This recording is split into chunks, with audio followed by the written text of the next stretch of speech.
Roma Wines presents Suspense.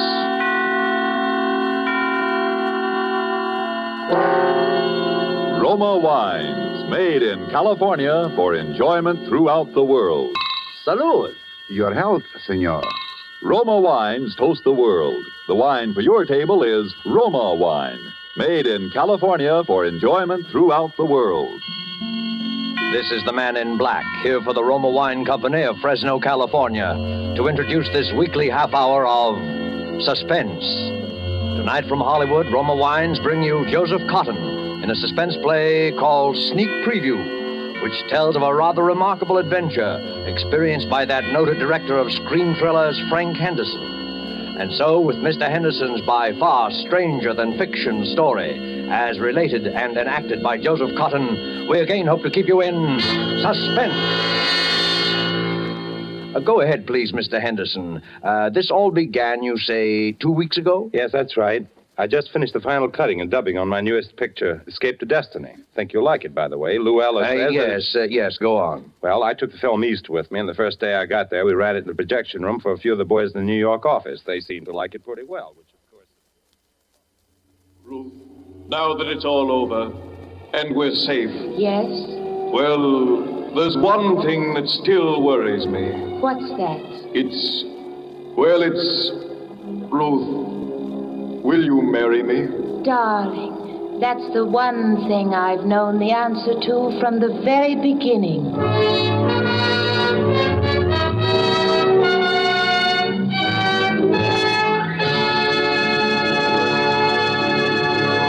Well, boys, there it is. Frank, it is but terrific. It's the best picture you've ever made. Oh, it's great. Great. Hitchcock will absolutely quit. No kidding. You really think so? I do, Frank, honestly. I think it even tops Perilous Journey. Definitely. And it's solid box office, Frank. Solid. Well, it's all yours, boys. I can't think of anything more to do to it.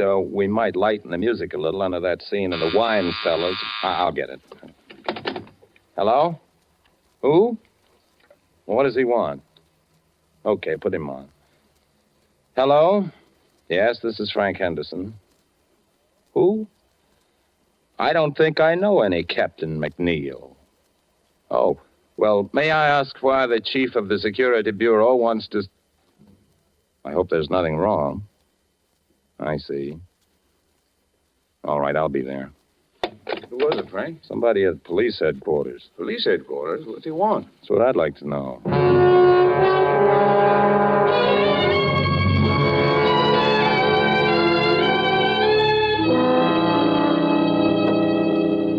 Well, Mr. Henderson, my secretary tells me you were a little mystified. Well, a little, I guess. You never heard of any Captain McNeil? Oh, no. It was just that I didn't think to connect you with the Captain McNeil. Very nicely put, Mr. Henderson. Very nicely put. But you don't need to explain. There aren't so many people as you'd think who'd ever heard of any Captain McNeil. An undercover agent isn't very much good if everybody knows him. No, is he? I guess not. Mr. Henderson, when I heard you were going to be in New York, I just couldn't resist meeting you. You see, Mr. Henderson, I'm probably your greatest living admirer. Well, thank you. I guess I've seen every picture of yours since the first one you directed, most of them 3 or 4 times. I'll have to remember you in my will. You know, you'd have made a first-class professional detective. I'm not so sure about that. There's a lot of difference between fact and fiction, I guess. Not so much. I've always followed the reasoning in your pictures with complete agreement. Well, I'm glad to hear that. Yes, but with one exception. Huh? What was that? I couldn't go along with you there. It was in your 5th picture, Murder in the Morning. You remember near the end of the picture where the killer has the detective and his pal at gunpoint in an empty room? I remember. The friend is allowed to leave. He's helpless anyway, unless... And here was the point. Unless the detective is able to get over certain vital information to the friend in the presence of the killer, but without his knowledge. You remember? Sure. And when the friend is leaving, the detective hands him his hat. Mm-hmm. And inside the hat band, he slipped a piece of paper with the information on it. Is that what you mean? Exactly. And that's where I disagree. Although I realize it probably wasn't your fault. probably the writer or the producer. Oh, no. As a matter of fact, that was my own idea. It's too simple, too unimaginative, if you'll forgive me the word. No intelligent criminal would allow a thing like that to happen right under his nose. But the way the thing was done, I thought... Even so, how is the friend to know that this paper is under his hatband? Oh, well, you see... It isn't something you're likely to notice. You don't look under your hatband every time you put on your hat. I know, but it's far too fetched. It's not true to life. It's fiction. Excuse me a moment. Hello? Yes? Yes, I see. I'll be down in just a few minutes. Pardon the interruption. Oh, not at all, Captain. I really ought to be going. I've kept you too long now. Mr. Henderson, I wonder if you're interested in real crime. Real crime? Have you ever seen an actual murderer? Well, you do make me feel like an amateur now.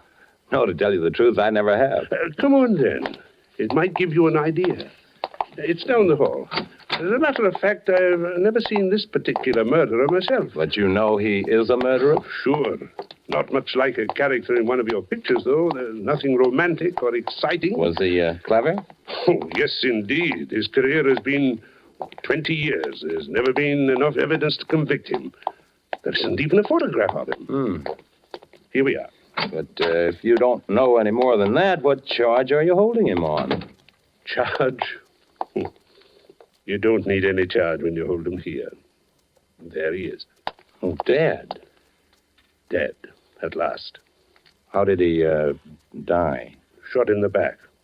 We found him in Central Park. Well, there you are. Gregory Sarko. Murderer, spy, drug addict, and about everything else in the book. Know who killed him? Who knows? Who cares? There are plenty of people who'd have been happy to do it if they dared. I suppose he had identification on him. Sure. Bank book, wallet, a few inconsequential papers. Was that all? That's all. Oh, a little money, a handkerchief, a tin of aspirin. Aspirin? Sure. Criminals have headaches just like other people. It was aspirin, I suppose.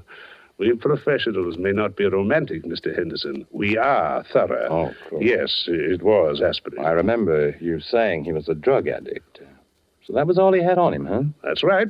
Nothing very sensational or exciting. No clues. What about that bank book? Was it in his own name? Oh, he had a lot of names. Gregory Sarko was the one in the bank book. His own, by the way. Why? Because a perfectly crazy notion has just entered my head. For a new picture? It could be. Well, here am I in New York, little time on my hands, and, well, the guy intrigues me, that's all. A dead man intrigues you? His life intrigues me, sure. Finding out more about it intrigues me. And what's the difference? The guy's dead. What have I got to lose? Well, now, I don't say it's likely, Mr. Henderson, but it's possible, just barely possible, that you might lose your life.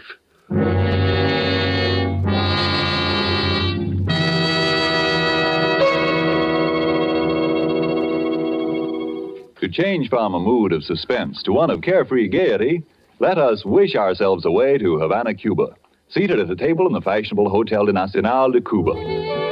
Near us, a group of Cubans are entertaining an American visitor. Our American has just remarked that in point of great enjoyment, the Cuban rumba is one of America's most delighting imported dances. And then, raising his wine glass, the Cuban host responds, "Then we have perhaps discharged some part of our debt to you Americans for this wonderful tasting wine that gives us such great enjoyment. It is wine that Cuba imports from your faraway California. It is Roma wine." Americans didn't have to wait for wine connoisseurs of other lands to discover the greatness of California's wine districts, the superb quality of Roma California wines. So many millions made this discovery for themselves that Roma wines have long been America's largest selling wines. But these millions discovered something more. In Roma wines, they discovered an easy, inexpensive way to increase the delights of daily living. Yes, millions have discovered that Roma wines is a beverage on the table, and when used in entertaining, add charm of a special and wholesome kind. I told you Roma wines cost little. That's because here in America, you pay no high import duty, no expensive shipping charges. 2 Roma wines are made in Roma's own wineries in the heart of choice California vineyard districts. So cost to you is only pennies a glass for R-O-M-A, Roma wines, made in California for enjoyment throughout the world. And now it is with pleasure that we bring back to our soundstage Joseph Cotten as movie director Frank Henderson and Robert L. Richards' sneak preview, a tale well calculated to keep you in suspense.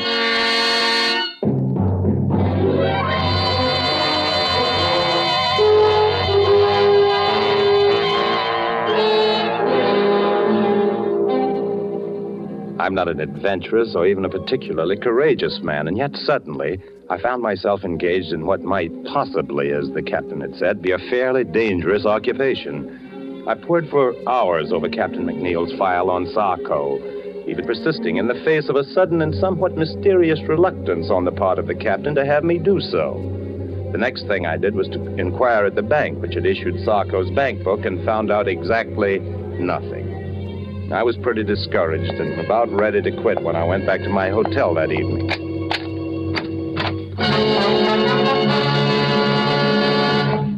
Would you mind closing the door, please? Thank you, Mr. Henderson. My name is Edwards. How do you say? What's the big idea? No, Mr. Henderson. Keep away from the telephone, please. Are you threatening me with that gun? I regret it, Mr. Henderson. I deeply regret it, but unfortunately I cannot deny it. Listen, this whole thing is ridiculous and melodramatic. Mr. Henderson, why are you so interested in Gregory Sarko? Sarko? Yes, Sarko. Just what, if you will forgive a B-picture expression, is your racket? Racket? Oh, no, Mr. Henderson. I just like to make money, that's all. Look, Mr. Edwards, or whatever your name is, if it's any of your business, and I don't see that it is, my interest in Sarko is simple curiosity. I was talking with a Captain McNeil at police headquarters. He showed me his file on Sarko. Of that much I'm quite aware, sir. Well, if you know so much, what are you doing up here acting like a suspense radio character? It may sound silly to you, but it was just that I'd never seen a murderer before, alive or dead, and when I saw Sarko's body at police headquarters, I got interested. Mr. Henderson, would you mind repeating that? I said I got interested. No, you said you actually saw the body of Sarko? Sure. What's so terrific about that? Did you see his face? Of course. What did he look like? Iron gray hair, dark eyes. Yes. Mr. Henderson, we simply must reach an understanding. You've no idea what possibilities this opens for me. Well, I'm no mind reader. Mr. Henderson, may I have your word that you will do nothing unreasonable if I put away this gun? Okay. Thank you. I must administer my eye drops. My eyes are very bad. Perhaps you've noticed. I thought you might have a cold. No, nothing so simple, unfortunately. Congenital weakness. There we are. Now, Mr. Henderson, my interest in all this is very sordid, I'm afraid. Money, to the extent of, shall we say, $300,000. Nice tidy little sum. Half of that sum could be yours, Mr. Henderson. You'll forgive me if I don't jump at such a handsome offer without knowing a little more about it. I might have realized, I suppose, that mere lucre was not paramount to one of your position. Let's leave paramount out of this. Yes. But, Mr. Henderson, it so happens that I can put you in the way of quite a bit of rather special information about Sarko. I shall write several of them down for you here. That's just fine. Write several of what down? Names, addresses, places where you can discover what you want to know. Okay, what's the catch? Mr. Henderson, you must trust me. What do you want? I want very little. But when you've seen these people, and when what they tell you suggests that there is still more to know, come to see me. I've written that address down, too. Good night, and good hunting.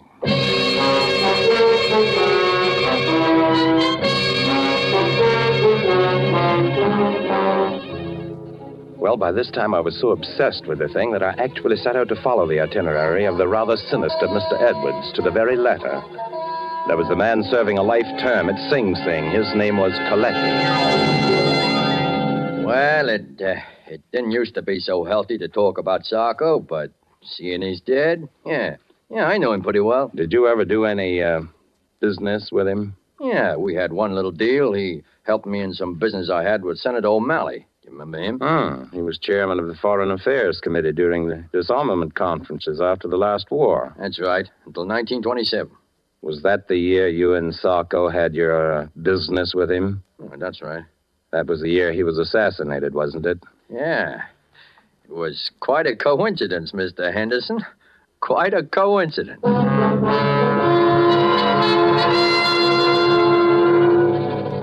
Sarko, huh? I just hope he didn't die easy. I don't think he did from the looks of him. Maybe there is some justice after all. Are you quite sure he was a drug addict? Huh. How do you think I first learned to take this stuff? At the convent?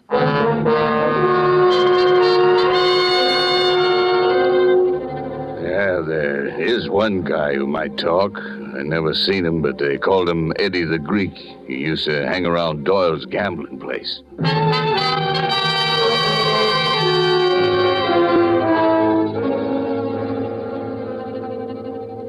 Oh, you see, Mr. Henderson, it all turned out rather well from your point of view, didn't it? In a way. But there are a few little pieces of the picture still missing, eh? You see, that's why I dared hope that you'd come back to see me. That's fine. What about Eddie the Greek? Oh, yes, Eddie the Greek. I hope it won't be too great a shock if I have the strong impression that Eddie the Greek is one of your pseudonyms, Mr. Edwards. Oh, very good, Mr. Henderson, very good indeed. Yes, I have been called that on occasion. Then what's the idea of the wild goose chase? You're supposed to know more about Sarko than anybody. All in good time, Mr. Henderson, all in good time. At the moment, there is a rather more pressing matter. No, is there? Oh, yes. There is the little matter of the $300,000. Look, I'm in a business where they pay pretty good dough, but nobody can earn $300,000 just overnight and be on the level. Oh, but, my dear Mr. Henderson, there is no question of earning. Okay. You tell me. Well, it's really quite simple, Mr. Henderson. With the information you possess, together with the information I possess, there is a very liberal and sensible gentleman of my acquaintance who will give us $300,000. Blackmail, huh? Oh, but what possible objection can you have to the transfer of $300,000 from the pocket of one scoundrel to the pocket of another? None, I guess, except that I just don't want to have any part of it. Oh? Not even if it meant your coming into the possession of the final, and I might say the most sensational part of your missing information about Sarko? How do I know you can supply it? Oh, I have something here at my desk which I think you might consider sufficient proof. Oh, yes, here it is. A photograph. But before you look at the face, read the writing across the bottom, please. To my good friend Gregory Sarko from Count Orlando Montecero. He's a quite famous Spanish gentleman, except that lately he's been engaged in some really very subversive activity in South America. Another face, please. But it's Sarko. Rather, shall we say, it is the man whose body you saw at police headquarters. But are you positive? Of course I am. Would you be so good as to write a few words to that effect across the face of the picture? Why? Because I must be sure. And even on our brief acquaintance, Mr. Henderson, I know that you would not write anything above your signature that was not absolutely true. Sure, if it'll make you feel any better, it is true. Here. So, now you see it, Mr. Henderson. You saw this body, you alone. Except for one or two police officers with whom I confess it is a little difficult for me to deal. And the body is not that of Sarko. And the real Sarko? Is alive and quite well, I'm happy to say, and here in New York. How could I meet him? Oh, you will meet him, Mr. Henderson, when he pays us the $300,000. By this time, I had to go through with it. I could see the whole thing on film. What a thriller. I left everything in the hands of Mr. Edwards. A meeting was arranged, a hotel room, the hour 8:30. And there we waited for the man I'd traced all over the underworld of New York. The murderer, spy, dope peddler, Gregory Sarko. Not nervous, are you, Mr. Henderson? Aren't you? A little. Yes, I must confess. Our visitor this evening is not what you might call an easygoing man. But we will not be murdered. No, we will not even be followed, at least not successfully. Where do you go from here? To my little apartment where you met me. It's the safest place in all New York. You don't mind if I catch up on my notes while we wait? Your notes? My private file on Sarko. Oh, of course. You know, Mr. Henderson, sometimes I fear that you might think that I've not been quite as candid with you in this matter as I might. Well, there are one or two little things, aren't there? Your own connection with Sarko, for instance. Naturally, but I honestly believe that once you just... Will you stand by the door, please, Mr. Henderson? Open it when I give you the word. Do you have to point that gun? There will be no shooting. This gun is just in case. You may open the door now, Mr. Henderson. Come in. Good evening, gentlemen. Captain McNeil. Surprised to see me? Naturally he is. when an appointment has been carefully arranged for Mr. Henderson to meet the arch-criminal Sarko, and when that arch-criminal turns out to be none other than the illustrious Captain McNeil, naturally. Oh, I sort of wondered how you managed to get yourself a part in this little drama, Mr. Henderson. Now I know. Well, would you mind awfully explaining it to me? If I were to tell you that I am not Sarko, but rather that your confederate, Mr. Edwards, is Sarko, would that help? Oh, I'm truly sorry, Mr. Henderson. It seems my fate to be forced from one deception to another. Then you are Sarko. In a word, yes. You see, Captain McNeil would scarcely have acceded to my request if he'd not feared that a third and highly respectable party were also privy to our little secret. After all, there would be ways of dealing with Sarko, but a well-known motion picture director, that would be another story. By the way, Captain, did you bring the money, please? I did.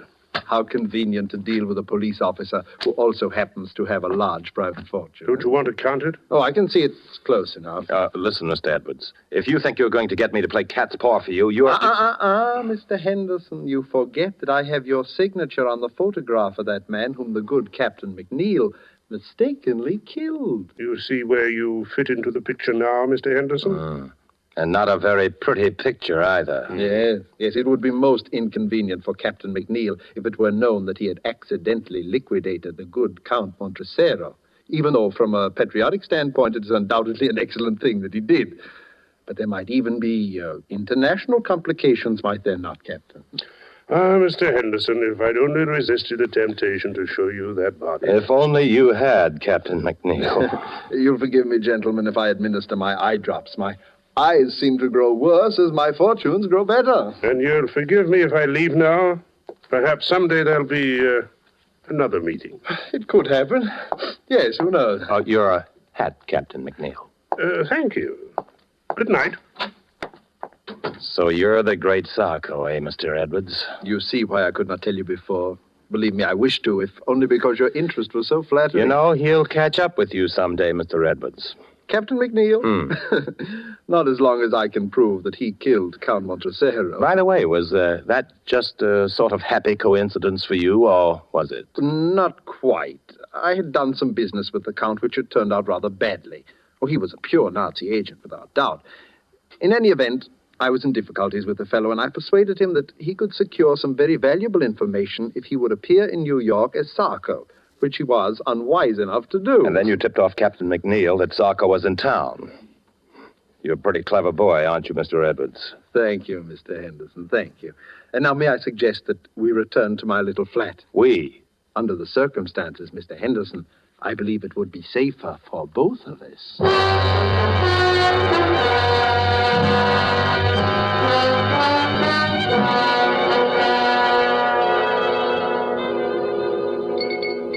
Do you like your drink, Mr. Henderson? That's very good. Thanks.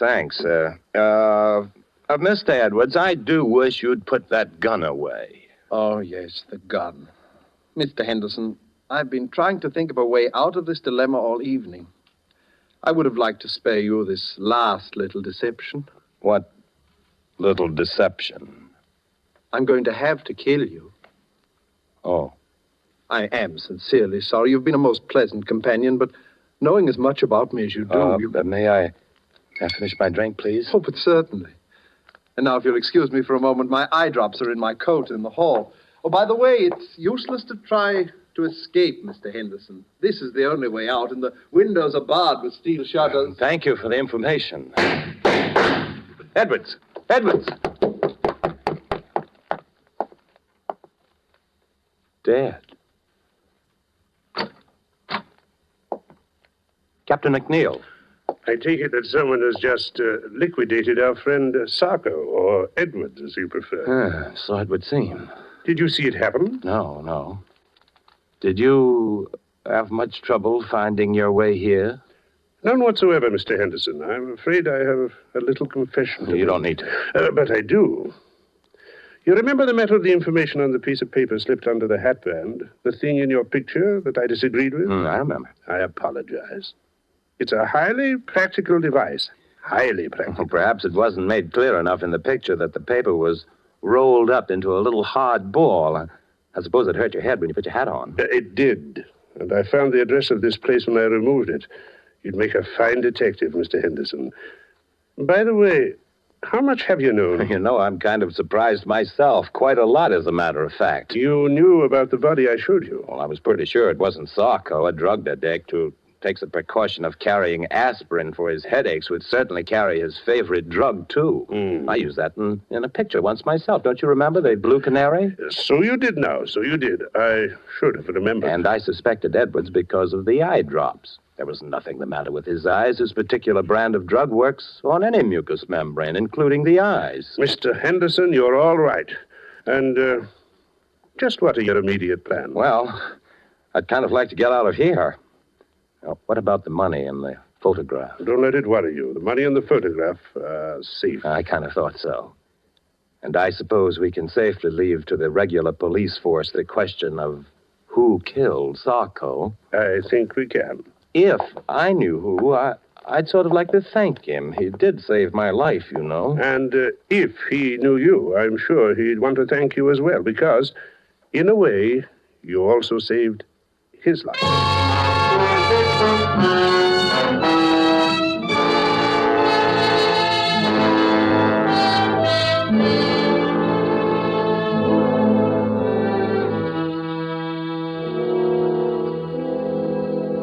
Well, that's about all there is to the story. Pretty exciting stuff. Be good material for one of your pictures, I'd think, Mr. Henderson. Yeah, sure it would, sure. For that dumb studio of mine, I called a big meeting just before I left New York, and I told this story, changing a few names and places, of course. And what happened? I don't know, Frank. It's a good story, but I don't know. What's the matter? I think it would make a swell picture. Public would never go for it, Frank. It's too crazy. It's unbelievable. No, I wouldn't buy it. You're entirely right, LG. Don't make sense, Frank. A thing like that couldn't happen. Couldn't happen. Look, I'm telling you that Too arty, entirely too arty. Wouldn't gross a dime. And by the way, Frank, I wanted to talk to you about the new release. Where have you been? Me? Yeah, the last time we saw you, you beat it out of the projection room to see some cop, and nobody's heard a word from you for 2 weeks. Where you been? Me?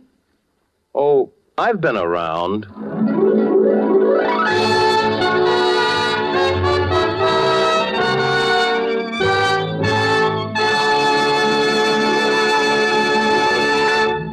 And so closes Sneak Preview, starring Joseph Cotten, tonight's tale of Suspense. Joseph Cotten, star of the Lockheed America's Ceiling Unlimited, appeared by courtesy of David O. Selznick, and will soon be seen in the all-star Selznick production, Since You Went Away. Did you know that these Roma Wine suspense dramas are setting a record for the millions of delighted listeners they are attracting? We want you to feel that by tuning in the suspense program every week, you can count on real radio enjoyment. Well, in just as dramatic style, the popularity of Roma wines is also record-breaking, because Roma wines are by far America's largest selling wines. Millions make sure of great wine enjoyment simply by asking for Roma wines. Here's something else these millions have discovered. You don't need fancy glassware or a special occasion to enjoy these zestful, taste-delighting Roma California wines.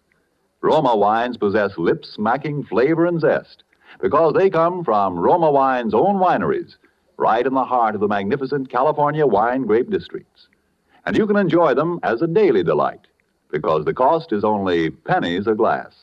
Ask for R-O-M-A, Roma Wines, made in California for enjoyment throughout the world.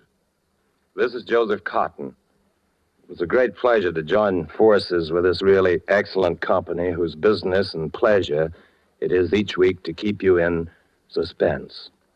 I know you'll want to be listening next week, as I will, when Sonny Tufts will be your star.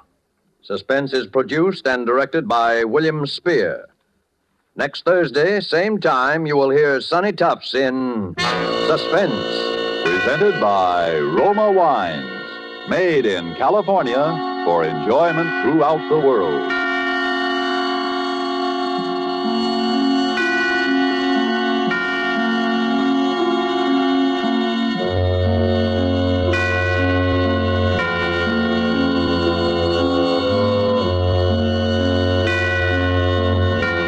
This is CBS, the Columbia Broadcasting System.